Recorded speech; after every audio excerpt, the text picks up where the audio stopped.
Okay, first step is the grits.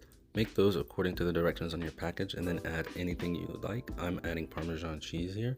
Next, pour that into a baking dish lined with parchment paper and set that in the fridge. Make sure you get a dish that's going to give you the thickness you desire.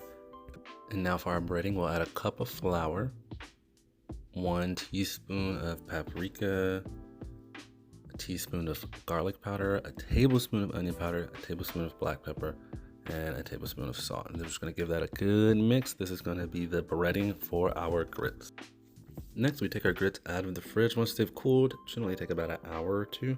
Then we're just going to cut the sides off here so we get a nice square, and then just continue to make cuts up and down, both vertically and horizontally, until you get nice even cubes. You can make these as big as you want. My dish wasn't as deep, so these are like 1/2 inch by 1/2 inch cubes. After you give them a light dredge in your flour mixture, you're gonna put them in an egg and then back into that flour mixture for a nice crispy double dip, or double breading, I should say. Next, we're gonna heat up a pot of oil to about 350 degrees and then just fry these until they are golden brown. Get them out with a spider, trying to make sure yours isn't wet so you don't make a giant bomb in your kitchen like I did. Now onto our shrimp here. I have some that I seasoned with just fresh garlic, some paprika, onion powder, salt, and pepper. Nothing too crazy. Just gonna lay those in your pan on medium-high heat. If you lay them clockwise in order, you know which one you need to flip first. Once one side is done, flip that and then cook it for a minute or so, and then add a couple of pats of butter. Then we're just gonna toss that around and get it nice and melted. And then here's a tip I like to do. I'll add a little heavy cream in there, shake that around, let it all emulsify. It gives it a slightly creamy texture and some crunch as well.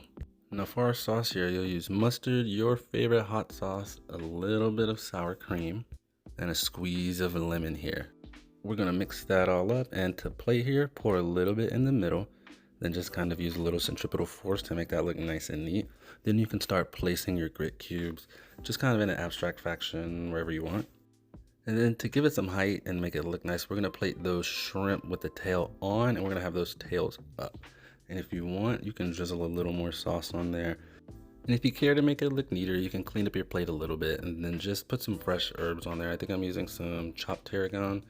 And there you have it. There's your shrimp and grits appetizer. This is amazing. You can actually put that in a cup and it can be a handheld appetizer, but listen to this crunch. The grits are crispy but pillowy on the inside. The sauce is awesome. This is just a great dish to make for people, or if you just want to look fancy and impress your friends. But if you like this ultimate attack and want more, please like and subscribe. Thanks.